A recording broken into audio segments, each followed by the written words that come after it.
Hello and नमस्कार everybody. मैं वैशाली गोगी आप सभी का स्वागत करती हूँ हमारे चैनल पर और आप देख रहे हैं खबरें फटाफट।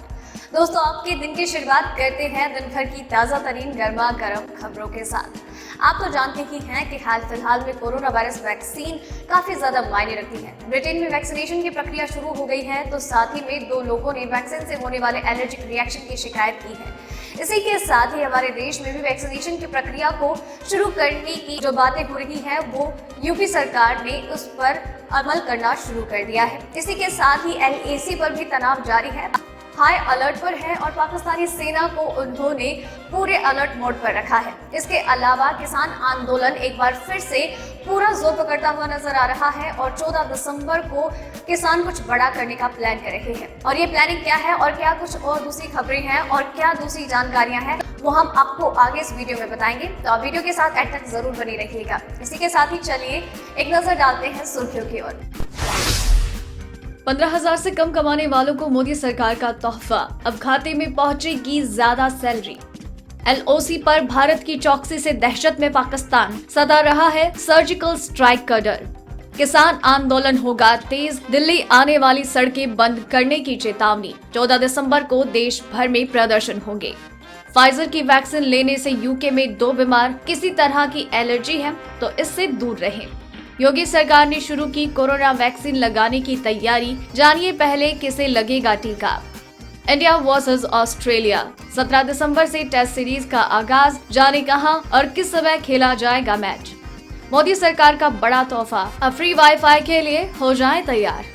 गूगल पर आया बेहद ही interesting look to speak app, आंखों के इशारे से ही पढ़ लेगा टेक्स्ट।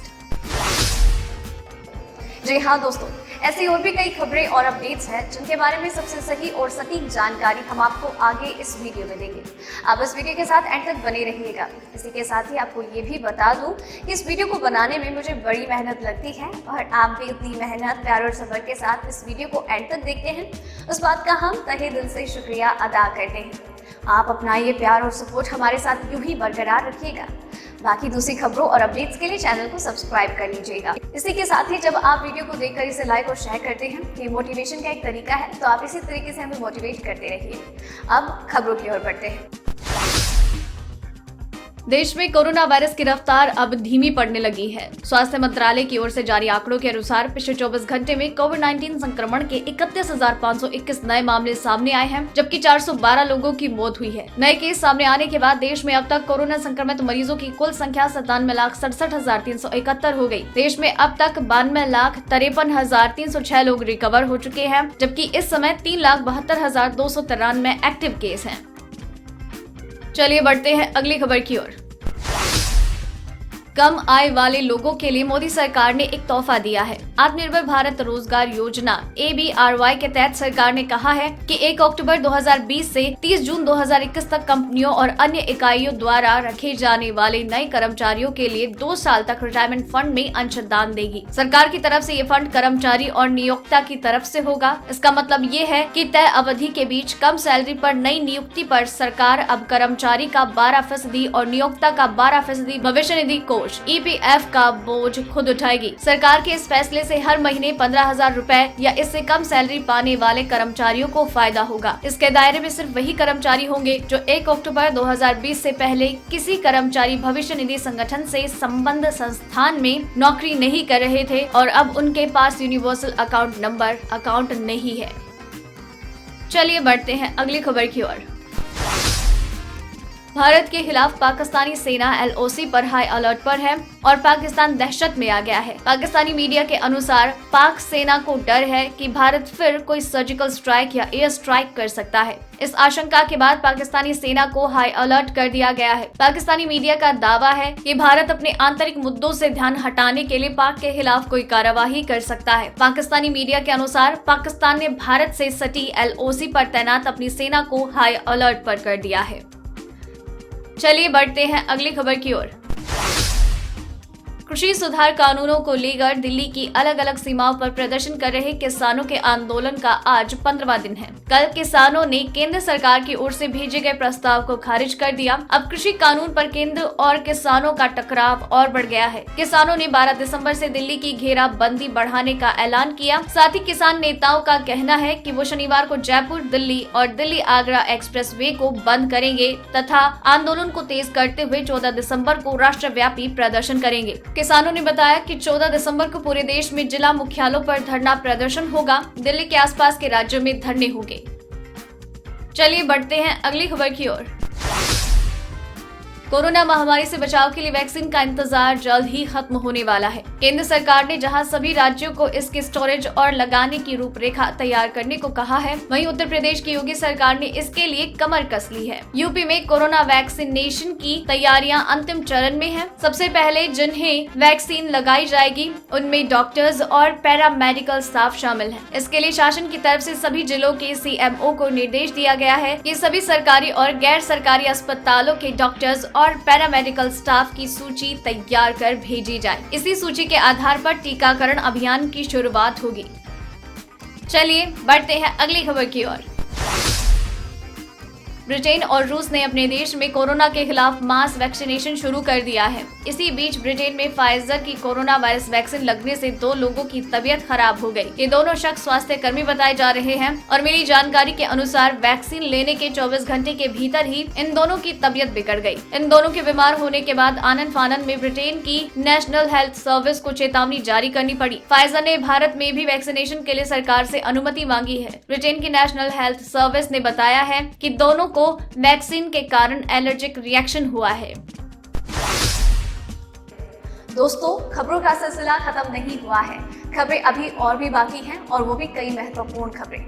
अगर आप चाहते हैं कि आप तक खबरें लगातार पहुंचती रहे तो अभी चैनल को सब्सक्राइब कर लीजिए और बेल आइकन को दबा दीजिए। इसी के साथ ही चलिए अब अगली खबर की ओर बढ़ते हैं। ऑस्ट्रेलियाई दौरे पर टीम इंडिया ने वनडे सीरीज हारने के बाद T20 सीरीज 2-1 से अपने नाम कर ली। दोनों टीमों के बीच अब 17 दिसंबर से 4 मैचों की टेस्ट सीरीज शुरू होगी। क्रिकेट ऑस्ट्रेलिया ने टेस्ट सीरीज के लिए एडिलेड, मेलबर्न, सिडनी और ब्रिस्बेन 4 स्थान तय किए हैं। टेस्ट सीरीज का schedule. India versus Australia first test 17 दिसंबर से 21 दिसंबर के बीच एडिलेड ओवल मैदान पर सुबह 9:30 बजे से। India versus Australia second test 26 दिसंबर से 30 दिसंबर के बीच मेलबर्न क्रिकेट ग्राउंड पर सुबह 5 बजे से। India versus Australia third test 7 जनवरी से 11 जनवरी के बीच सिडनी क्रिकेट ग्राउंड पर सुबह 5 बजे से। India versus Australia fourth test 15 जनवरी से 19 जनवरी के बीच ब्रिस्बेन के गावा मैदान पर सुबह 5:30 बजे से। चलिए बढ़ते हैं अगली खबर की ओर। 2 दिन में करीब 1000 रुपए सस्ता हुआ सोना वायदा, चांदी में उछाल। जी हाँ, आज MCX पर फरवरी का सोना वायदा 0.02% गिरकर 49,250 रुपए प्रति 10 ग्राम हो गया, जबकि चांदी वायदा 0.2% बढ़कर 63,635 रुपए प्रति किलोग्राम हो गई। पिछले सत्र में सोना वायदा 1.8% यानी 920 रुपए प्रति 10 ग्राम फसला था, जबकि चांदी लगभग 1800 रुपए यानी कि 2.7% प्रति किलोग्राम सस्ती हुई थी। 2 सत्रों में सोने का वायदा भाव लगभग 1000 रुपए कम हुआ है। चलिए बढ़ते हैं अगली खबर की ओर। देश में डिजिटल क्रांति के बाद अब बहुत जल्द ही वाईफाई क्रांति शुरू होगी। केंद्र सरकार ने पूरे देश में वाईफाई का जाल बिछाने का फैसला किया है। PM public wifi access network interface PM वाणी के तहत चाय की टपरी में आपको मुफ्त वाईफाई की सुविधा मिलेगी। बुधवार को PM की अध्यक्षता में हुई कैबिनेट की बैठक में PM public wifi access network interface PM वाणी के प्रस्ताव को मंजूरी दे दी गई है। बहुत जल्द ही देश में PM वाणी के तहत वाईफाई क्रांति का आगाज किया जाएगा। लोगों को इंटरनेट के लिए अब किसी बड़ी कंपनी या बड़े प्लान की जरूरत नहीं होगी। देश के दूर दराज इलाकों में भी वाईफाई की सुविधा मिलेगी। चलिए बढ़ते हैं अगली खबर की ओर। सूर्य ग्रहण 14 दिसंबर को लग रहा है। ग्रहण के वक्त ना करें ये काम। जी हाँ, सूर्य ग्रहण पंचांग के अनुसार 14 दिसंबर को लगने जा रहा है। ये सूर्य ग्रहण साल का अंतिम सूर्य ग्रहण है। 14 दिसंबर को सूर्य ग्रहण भारतीय समय अनुसार 7:04 से मध्य रात्रि तक रहेगा। भारत में इस ग्रहण को खंडग्रास माना जा रहा है। खंडग्रास सूर्य ग्रहण में सूतक काल मान्य नहीं होता, लेकिन जो लोग सूतक काल का ग्रहण के दौरान विचार करते हैं वो सूतक काल के दौरान भोजन, यात्रा, नए कार्य को करने से बचें। सूर्य ग्रहण के दौरान मेष, कर्क, मिथुन, कन्या, तुला और मकर राशि वाले विशेष सावधानी बरतें। इस दौरान कोई भी नया काम ना करें और भगवान का स्मरण करें। चलिए बढ़ते हैं अगली खबर की ओर। गूगल ने एक नई ऐप लॉन्च की है जो बोलने में परेशानी का सामना करने वाले लोगों के लिए अपनी बात पहुंचाना आसान बना सकती है। इसे लुक टू स्पीक नाम दिया गया है। ये आंखों की मदद से फोन पर लिखे टेक्स्ट को जोर से पढ़कर सामने वाले को बताएगी। ये उन लोगों के लिए मददगार साबित होगी जिन्हें बोलने में परेशानी होती है और अपनी बात पहुँचाने के लिए किसी डिवाइस का इस्तेमाल करना पड़ता है। ऐप को एक्सपेरिमेंट विद गूगल प्लेटफॉर्म पर तैयार किया गया है। ये ऐप गूगल प्ले स्टोर के माध्यम से सभी Android 1 डिवाइसेस और Android 9 से ऊपर के वर्जन के लिए उपलब्ध है। तो दोस्तों, आज की इस वीडियो में बस इतना ही। बाकी दूसरी खबरें और अपडेट्स आप तक यूं ही लगातार पहुंचाते रहेंगे। बस आपको चैनल को सब्सक्राइब कर लेना है और वीडियो पसंद आई तो इसे लाइक और शेयर करना बिल्कुल भी मत भूलिएगा। और अगर आपने वीडियो को एंड तक देखा है देन मेक श्योर कि आप अपना नाम मेंशन करें और साथ ही खबरों के बारे में अपने विचार हमसे साझा करें। धन्यवाद।